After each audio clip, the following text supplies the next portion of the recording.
guys, my name is Shay and welcome to my channel. Today I'll be reviewing Riverdale Season 5, Episode 14, Chapter 90, The Night Gallery. Don't forget to like, comment, and subscribe. Let's get it. The episode starts off with a woman coming to Thornhill, and turns out that woman is Minerva, and Cheryl invites her inside. Minerva says that she only came to see a series of paintings, and that Cheryl did, and she hopes that she will consider this as an apology for her family literally trying to offer her up as a sacrifice. I still can't believe that they did that. Cheryl starts to show Minerva the paintings, or as she calls it, the Night Gallery. She starts with a painting of Archie and says that it's about a hero haunted by his past and plagued by the trauma of his present.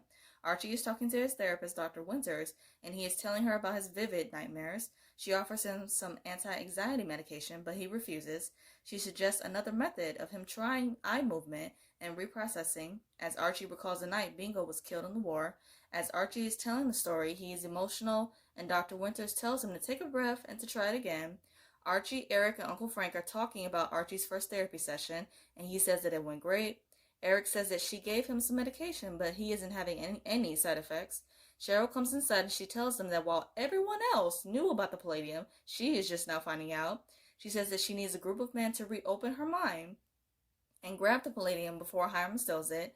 Archie says that he doesn't have any experience mining, and Cheryl gives a rundown of his previous occupations, from a soldier, fireman, football coach, teacher, and a bounty hunter.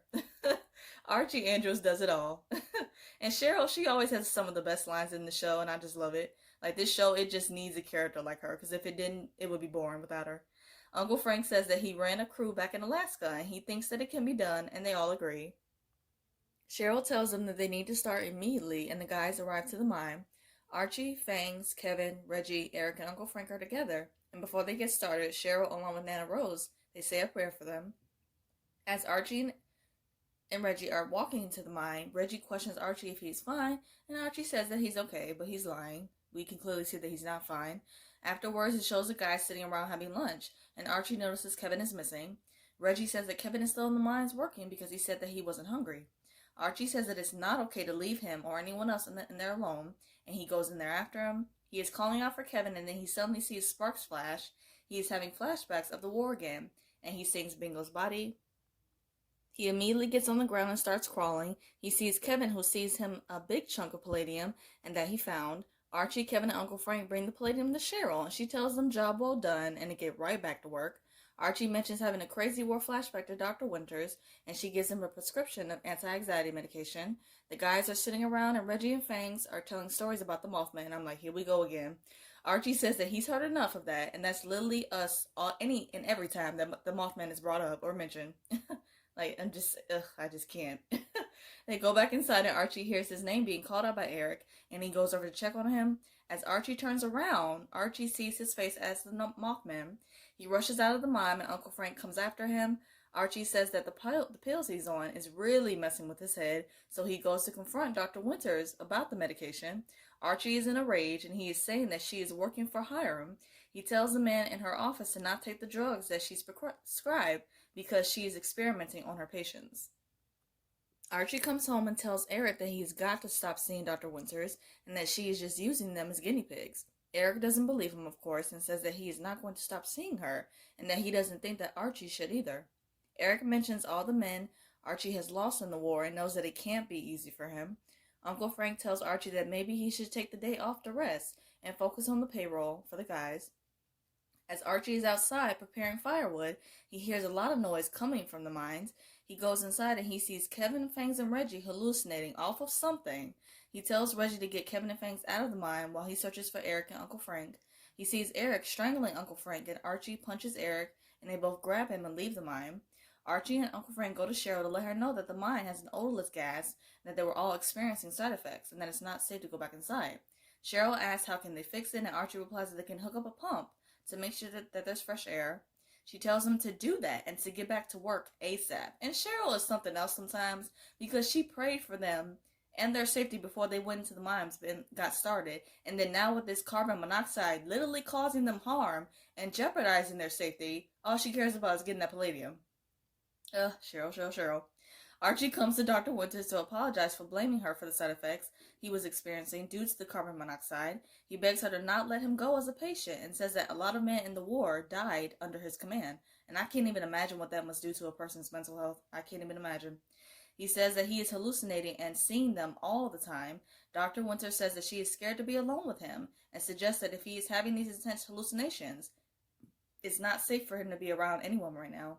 It flashes back to Cheryl and Minerva, and she shows her a painting with Betty. She says that the painting is about questioning who the true monster really is, the ghoul our girl is hunting, or the girl herself. Tabitha and Betty are at Pop's, and Tabitha says that she knows Betty has a lot of experience with this kind of stuff. She questions Betty again if they should hand the guy over to the police. And she says that if they do that, they will cut her out of the investigation, and she has a feeling that this guy might have killed Polly. Betty tells Tabitha to let her handle this and to trust her, and Tabitha reassures Betty that if at any point she needs her or backup, she's there. I loved her comment when she said that she didn't want any of the girls dying or getting killed, and that includes her too. Like, their friendship is really cute, and I'm just loving every minute of it. Betty has the guy chained in the auto shop class of Riverdale. She questions the guy about his name, and the guy lies and says that his name is Marvin. She welcomes him to Riverdale and tells him that he doesn't have any kind of rights, and that if he tries to yell, it's no point because no one is going to hear him. The guy starts questioning Betty, thinking that she's just one of those women who entices men and then gets off on it and says who hurt her. It flashes back to Betty in captivity by the trash bag killer, and back to reality. Betty says that she's going to leave, but warns him that if he doesn't start talking, next time she'll start getting creative. She goes to the office to grab a bunch of things, including photographs of the missing girls, and she comes back to the guy and shows him the pictures along with Polly's. He acts like he doesn't remember any of the girls, and Betty questions him about why he started doing this in the first place. The guy replies and says that he just wanted to see how it feels, and that it doesn't feel any different from hunting with his own family. Like, just sick. Just fucking sick. The guy says that he sees these people as prey, while Betty tells him that these people are not humans, they're human beings with real families. Betty comes home and tells Alice that she captured a trucker. She comes with the idea of having Alice talk to the guy as a grieving mother, and then that way that he might actually confess to killing Polly, and Alice agrees to do it. Alice is showing the guy photographs of Polly when she was younger. She is really displaying her emotion and vulnerability to him, and I know that that's what Betty told her to do, but I feel like this was honestly Alice just expressing her true feelings and emotions and how she truly felt and still feels with Polly missing. Madchen is such a phenomenal actress, and she really be pulling at my heartstrings. The guy says the most sickest shit, and that Polly squealed like a pig when he slit her throat, and Alice gets into a rage and starts punching him over and over again, and Betty comes over to stop her. Back at home, Alice is icing her hand, and Betty says that they could just have to try harder next time. Alice tells Betty that she should just kill him, and Betty says that that isn't going to make her feel any better. Alice says that it will definitely make her feel better because she'll know that her daughter's killer is dead, and she gives Betty permission to do this. Betty leaves for a minute, and it flashes back to her time in captivity by the trash bag killer. Turns out Betty took what the trash bag killer said to her during that time and said it the exact same thing to the guy. She grabs a chainsaw and goes back to the guy, only to find out that he's dead. Back at home, Betty tells Alice that the guy bit off his own tongue, swallowed it, and then choked to death. They both agree that they feel better with him being gone, and that some lives were saved tonight. Betty gets the feeling that there is a possibility that there is a family out there doing this, and that this is far from over, and that's what I believe too in my head, because I'm like, there's no way it could be this easy that this storyline is just wrapped up this easy. No way. Back to Minerva and Cheryl, she shows her a painting of Jughead. It's a painting about a writer caught between fact and fiction, and the stories we tell ourselves to survive addiction. Jughead is in a group rehab treatment, and he does a deep dive into his past. He says that once he left Riverdale, his first year at Iowa was pretty boring. He started working on his craft and writing stories, and then relied on whiskey to help him finish. He finished a couple of chapters and sent them off to some agents in New York, and one of them reached out to Jughead. The agent Sam suggested that he visit him when he was in New York, and Jughead goes to see him. Sam tells Jughead that he has a lot of talent and gives him a bottle of alcohol as a way of welcoming into the family and also as a client. He calls Betty and tells her the great news of him getting an agent. She congratulates him and decides that he was going to go to an apartment in New York City. He says that once he moved, he had writer's block, and Jessica helped him with that by giving him some shrooms. He started to get a lot of writing done and wrote 200 pages, titled a story called The Outcast. Sam tells him that he feels that this is going to be his best book yet, and Jughead says that while he was with Jessica, he was still holding on to Betty. He texts her about the release party for his book, and Betty says that she wouldn't miss it for anything. He says that he went into a downward spiral once Betty said that she couldn't make it to the party.